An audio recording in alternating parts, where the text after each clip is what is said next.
Malnutrition is the broad problem that we seek to address. This is a challenge globally, but when we speak about Africa, undernutrition is the major problem. We in agriculture worry particularly about the women because we all say women produce, process, and feed our families, and yet we have never bothered to feed them appropriately. We have never bothered to worry about feeding them for the physiological condition of pregnancy and lactation, where the requirements for nutrition are highest, but our women continue to work so that they feed the rest of the family. It is those first 1,000 days from conception to the stage when the baby is 2 years old that we should be worrying about. When we speak about agriculture in Africa, we are speaking about smallholder agriculture, we're speaking about women, and unfortunately, we're speaking about monoculture. In our quest for the green revolution, we've all emphasized yield at the expense of quality. In Southern Africa, we've promoted maize, maize, maize. And in East Africa, in West Africa, it's cassava and rice. But there's very little talk of the orphan crops, of our female crops that we used to enjoy. I remember many years ago, in my grandmother's smallholder plot, she grew maize, she grew sweet potatoes, she grew the round beans, she had a vegetable patch, she had an orchard, she had her chickens, and she had her goats and cattle. Every morning, every one of us were given a cup of milk to drink. Every other day, we had access to an egg from the chickens, and fruits were in abundance all year round. Nowadays, it's all maize. We even go to the extent of feeding our whole families a whole plate full of up to 80% covered with just maize. Whether it's breakfast, it will be the maize meal porridge. If it's lunch, it will be maize meal that is ground and cooked in a thicker paste, pap. For dinner, it's the same pap that's filling the plate. Very few vegetables, very little meat because all that is not available or affordable. When we then look at the household level, we find that it is the mothers who eat last. When a whole chicken is slaughtered, the head of the household, the father, takes a whole backbone and the thighs. The children get the soup, if they are lucky to get a bit of wing, and the mothers, regardless of physiological condition, pregnant, old or young, they'll always just get the soup. Because after all, they are the ones who prepare the food, they are the ones who want to feed the family. So who is there to look after their needs? All this is because we are ignorant. We have not invested in teaching our families what it is to produce and consume nutrient-dense foods. But then it begs the question, even if we were to introduce that agenda to them, the food is not affordable. It is expensive. And it is not available all year round. The agronomists have concentrated on germplasm that thrives to increase yields, and that's what the market pays you for. More tonnage means more money in the pockets of the farmers.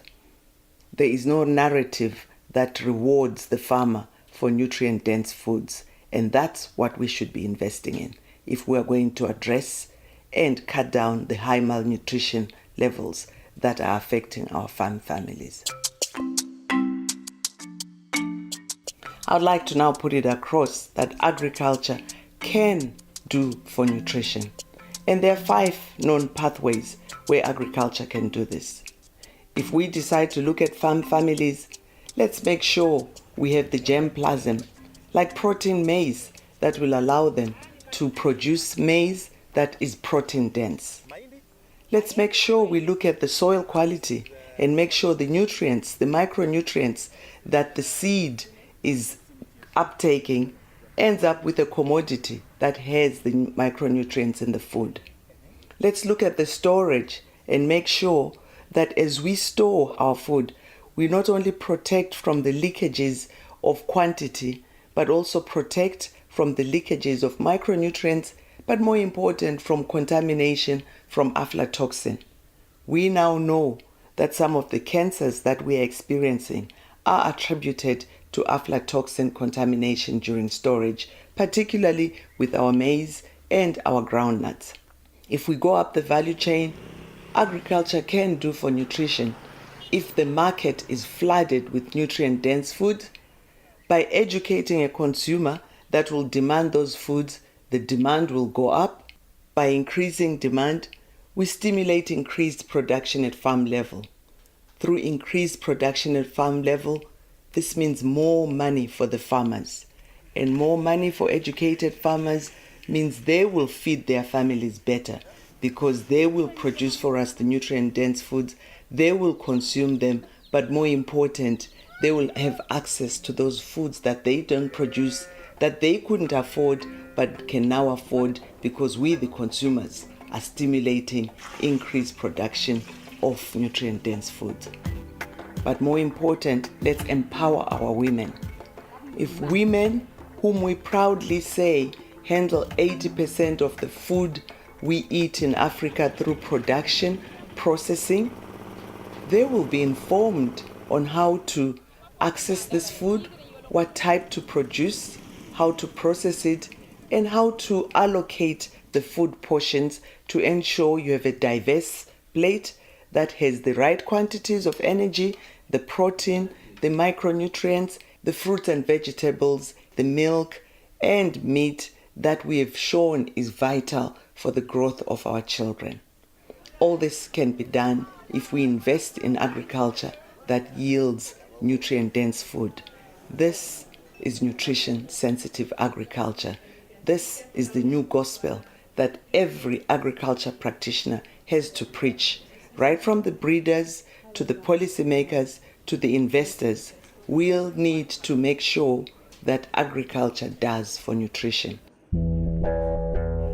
Let's go to a community in Morogoro that's producing rice. Traditionally, we would just go there and say, what are your yields? We can double your yields by giving you a better seed, more fertilizer, the right type of fertilizer, and irrigation because you're dependent on rain-fed agriculture. But no, in ATONU, the starting point is a diagnostics of the malnutrition challenge we are facing. Can you imagine a world where our women are empowered? They have the knowledge of what nutrients to feed the family with, what foods to put on the table. Can you imagine a world where our policymakers are the first to say no to any investment that's looking at just yield? They say it's got to be yield and nutrition. Can you imagine a world where our researchers are not only breeding for yield, but are breeding for yield and nutrition density? This is the Africa we want. An Africa where we invest in our women and our youth, particularly caring for our children. This is what Madame Nkosazana Dlamini Zuma, the chairperson of the African Union Commission, says, the Africa we want in Agenda 2063. There is no better place to start than in the womb. There is no better place to start than in the first 1,000 days. This is the Africa we want, and agriculture is a key player in that sector.